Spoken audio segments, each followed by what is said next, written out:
The NTSB was here this morning with the FAA about 8 o'clock. They put out a media release at that time. Um, there probably will not be another media release today. The NTSB and the FAA, their representatives are here in Augusta. However, they are about 3.5 hours into the crash site from the road. So there probably will not be another media release on this until the morning, is what they're telling me. So that's kind of where we are.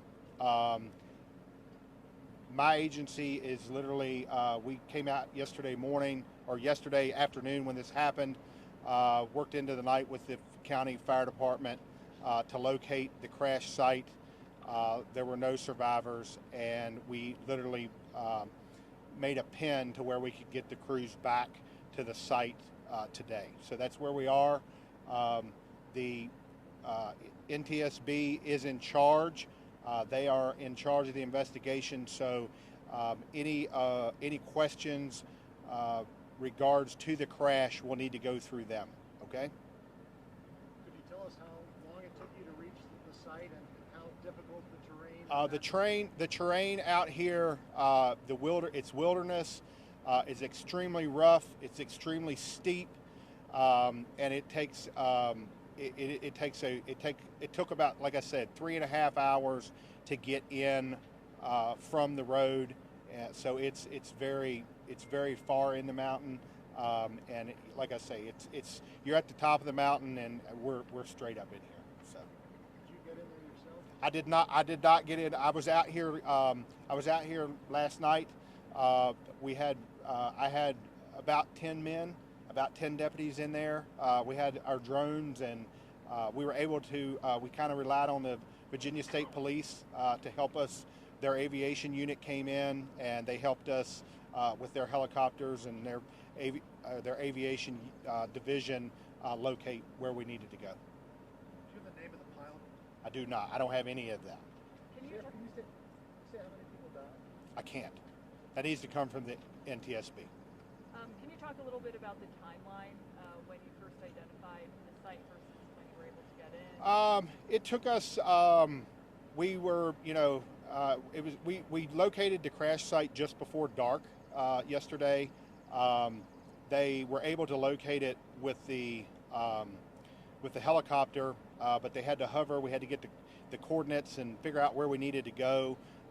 So it was right before dark yesterday.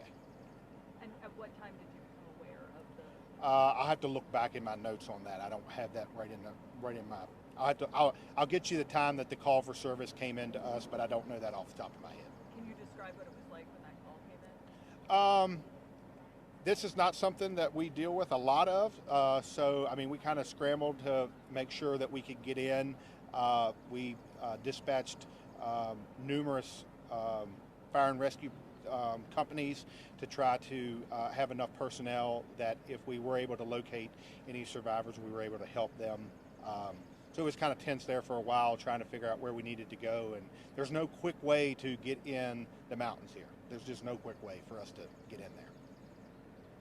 Our ATVs, UTVs, everything that we had is pretty much useless at this point. So we're pretty much hoofing it. So it's difficult for us to get in there and do what we need to do. You said you play a role in identifying survivors, but do you also help for the victims that are past recovering anything? Yes, the state police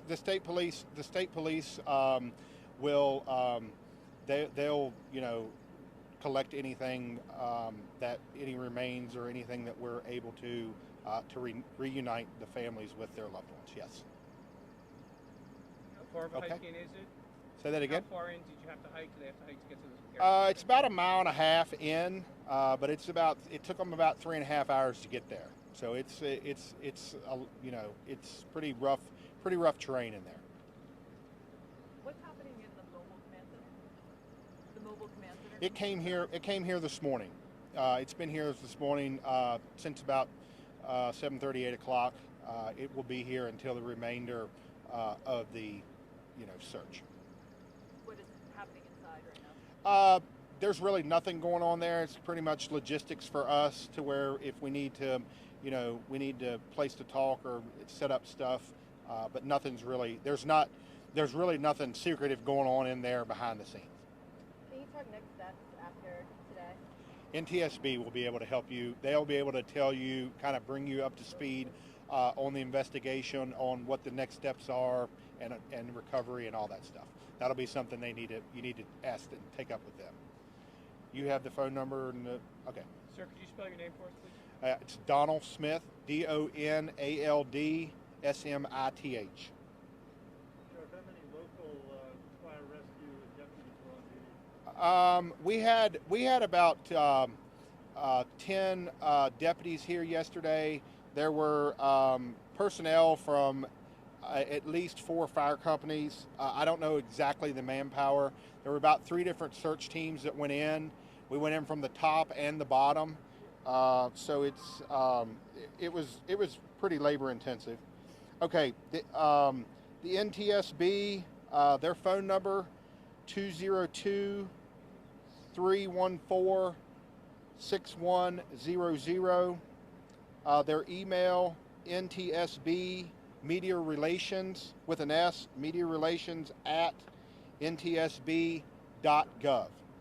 What time did the search start yesterday? I'll have to look and tell you. I'll get you the exact time that the call came in to us, and we'll go from there. I don't know. I'm sorry, I don't know that off the top of my head. Okay.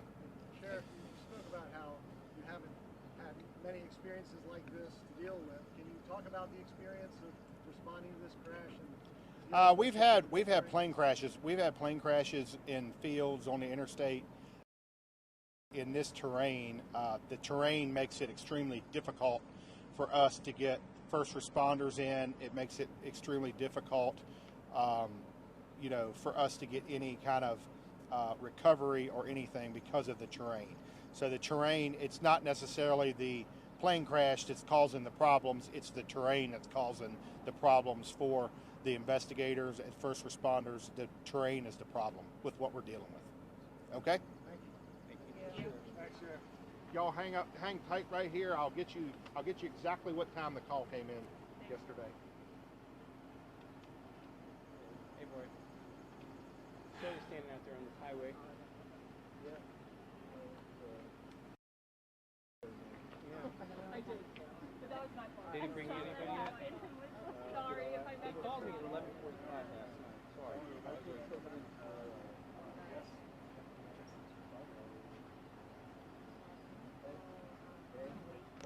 Sound okay? Were you able to hear it?